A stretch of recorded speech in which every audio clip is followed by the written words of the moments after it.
Millions of people battle mental illness each day. Some of those people lose that battle.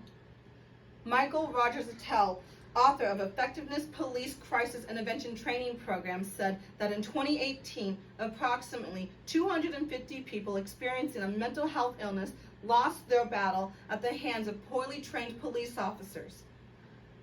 I believe that with improved education and training, that we can decrease the death toll of those experiencing a mental health crisis at the hands of police. Let me say that again for those of you in the back.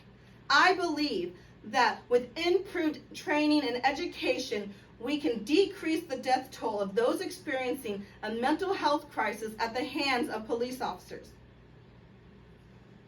In order to reach this goal, we need to normalize mental health, we need to educate the community, and most importantly, we need to educate the police force. In January of 2021, a man named Patrick Warren Sr. lost his battle to mental illness at the hands of a police officer. And this is his story.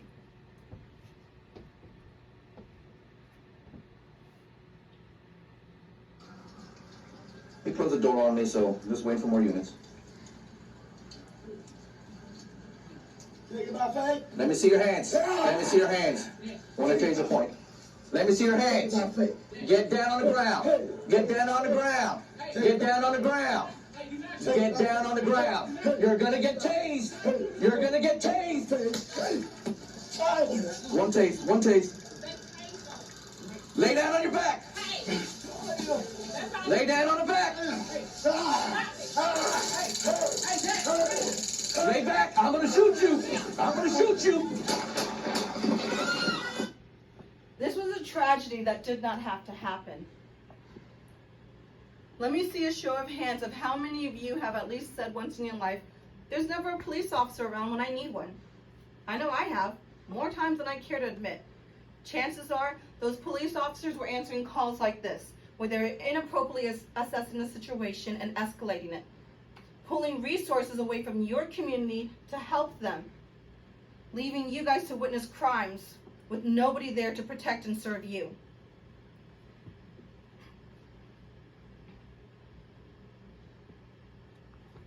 We need to normalize the conversation. We need to make sure that the stigmatism no longer exists around mental health illnesses, that people can freely talk about it and get the help that they need. I myself suffer from a mental health illness, and I have my village. I have people that I know that I can count on and talk to, because I have experienced stigmatisms and shaming. And I have learned that there are people who will listen to me, who care about me. There are doctors that will help me get the help that I need. And we need to make sure that everybody has access to that by normalizing it. We need to educate the community. We need to be able to talk about it and educate them to know what it is that they're looking for.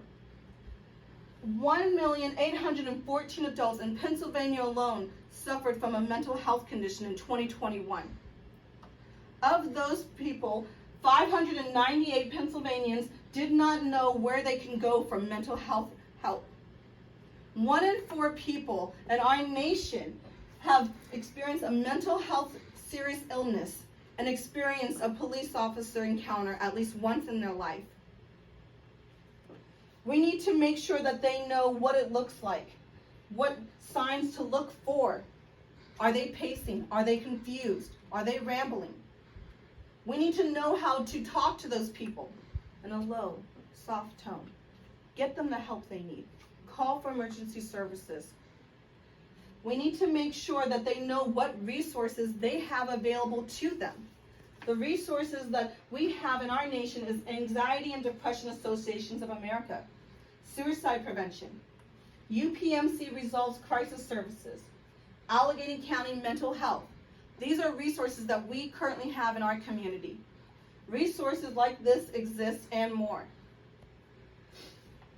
Knowledge itself is power. Sir Francis Bacon said that. And it's true, knowledge is power, and we need to make sure that we are armed, not just the police officers. In her note, The Deliberate Indifference of Standards, a Broken Promise to Protect and Serve the Mentally Ill, Catherine Carroll has this to say: law enforcement officers have inadequate resources and insufficient training to de-escalate tactics and practices designed to accommodate mental ill and the emotionally disturbed person. We have programs known as crisis intervention teams or mobile crisis intervention teams, also called CIT or MCIT.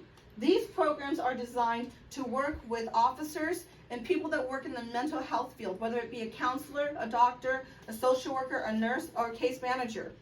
Their job is to de-escalate situations when they have mental health crises. In Eugene and Springfield, Oregon, they have crisis assistance helps out on the streets, also known as CAHOOTS. They responded to approximately 23,000 calls in 2018. That's 23,000 lives saved.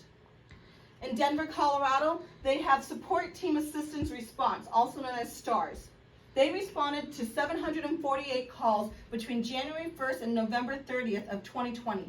That's in 6 months. They saved 748 lives. In 2019, the University of Memphis CIT Center reported that 2,700 programs of CIT within the United States. That's only 15 to 17% of our police agencies. We need to make sure that these officers are being properly trained. We need to make sure that they have the resources they need to serve our community and protect us all. In conclusion, we as a community need to demand more from ourselves. And most importantly, we need to demand and change for those who are sworn to protect and serve us. I believe with improved education and training that we can decrease the death toll of those experiencing a mental health crisis at the hands of police officers. Do not rush to put others in a prison, in a state prison, or one 6 feet under, until you know the mindset of their mind isn't already a prison.